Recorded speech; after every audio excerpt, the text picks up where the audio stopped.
చెరగల నుంచి విచ్చేసినటువంటి నాకు తెలుగుదేశం పార్టీకి అత్యంత ఇష్టమైనటువంటి మత్స్యకార సోదరీమణులందరికీ పేరు పేరున శిరస్సు వంచి హృదయపూర్వకమైనటువంటి నమస్కారాలు తెలియజేస్తున్నాను.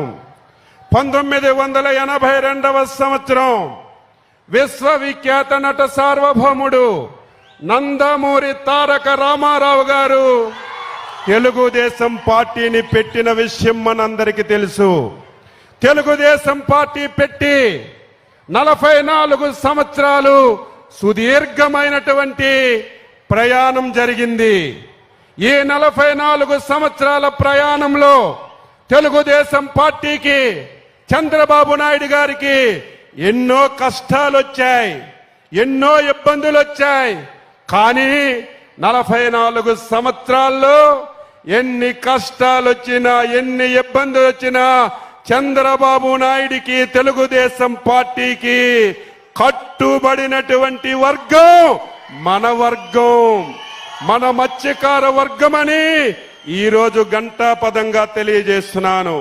అందుకే తెలుగుదేశం పార్టీకి గాని, ఆ రోజు ఎన్టీఆర్ గాని, ఈ రోజు చంద్రబాబు నాయుడుకి గాని, మన యువనేత నారా లోకేష్ బాబుకి గాని మత్స్యకారులు కుటుంబ సభ్యులుగా మనందరం కూడా భావిస్తున్నాం.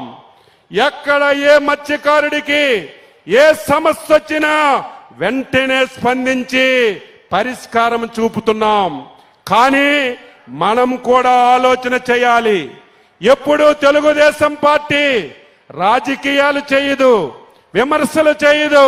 ప్రజలకి ఏమి చెప్తుందో, ప్రజలకి ఏ కష్టాలుంటాయో ఆ కష్టాలని పరిష్కరించడమే తప్ప ఇంకొక ధ్యాస ఎప్పుడు కూడా ఉండదు.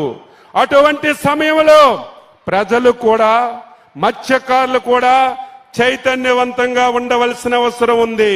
మీరందరూ ఎప్పటికప్పుడు, ప్రజలందరూ ఎప్పటికప్పుడు జరుగుతున్న పరిణామాలన్నీ కూడా తెలుసుకోకపోతే భవిష్యత్తులో మనకి చాలా కష్టాలు వస్తాయనేది మనందరం కూడా గమనించాలి. ఒకసారి మీ అందరూ వెనక్కి వెళ్ళండి. 2014-19 రాష్ట్రం విడిపోయింది. అప్పుల్లో మనం ఉన్నాం, ఏమీ చెయ్యలేమనుకున్నాం. కానీ అనుభవం ఉన్నటువంటి చంద్రబాబు నాయుడు గారిని ముఖ్యమంత్రిగా మనందరం చేసుకున్నాం. 2014 నుంచి 19 వరకు నేను ఎన్నోసార్లు ఎమ్మెల్యేగా ఉన్నాను, ఎన్నోసార్లు నుంచి రాజకీయాల్లో ఉన్నాను, ఎన్నో ప్రభుత్వాలను చూశాను, చంద్రబాబు నాయుడు గారిని కూడా ముఖ్యమంత్రిగా చూశాను. కానీ 2014-19 ఈ రాష్ట్రానికి ఒక స్వర్ణయుగం. అందులో మత్స్యకారులకి ఒక స్వర్ణయుగం లాగా 5 సంవత్సరాలు చంద్రబాబు నాయకత్వంలో తెలుగుదేశం ప్రభుత్వం పనిచేసింది. కానీ 2019లో ఒక దుర్మార్గుడు మాయ మాటలు చెప్తే, మన కులాల మధ్య చిచ్చు పెడితే, ఆచరణ కానిటువంటి హామీలు ఇస్తే ఒక్క యామరపాటుతో 2019లో ఈ రాష్ట్రంలో చంద్రబాబు నాయుడు గారిని ఓడించారు. ఆ ఓటమి చంద్రబాబు నాయుడిది కాదు, ఈ రాష్ట్రానిది 5 కోట్ల మంది ప్రజలదని నేను ఈ సందర్భంగా తెలియజేస్తున్నాను. ఎందుకు ఈ మాట అంటున్నానంటే 2019లోనే మళ్ళీ చంద్రబాబు నాయుడు గారు ముఖ్యమంత్రి అయితే ఈసరికే ఈ రాష్ట్రం ఈ ప్రపంచంలోనే ఒక అగ్రగామి రాష్ట్రంగా తయారయ్యేది. ఒక చిన్న యామరపాటుతో అగ్రగామగా ఉన్నటువంటి రాష్ట్రాన్ని 25 సంవత్సరాలు వెనక్కి తీసుకెళ్లిపోయారు. ఈ దేశంలో, ఈ ప్రపంచంలో ఎవరైనా సరే ఆంధ్రప్రదేశ్ పేరు చెప్తే అసహించుకున్నటువంటి పరిస్థితికి వచ్చిన విషయాన్ని కూడా మనం గమనించాలి.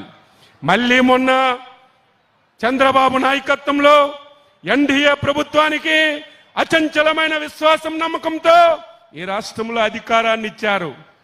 21 మాసాలు పూర్తయ్యాయి. మీరు, నేను ఎవ్వరూ ఊహించలేదు. ఆంధ్ర రాష్ట్రం అంటే ఆమడ దూరంలో ఉండేవాళ్ళు. ఎవరికైనా ఈ రాష్ట్రానికి వచ్చి పెట్టుబడులు పెట్టమంటే ఎవ్వరూ వచ్చినటువంటి పరిస్థితి లేదు.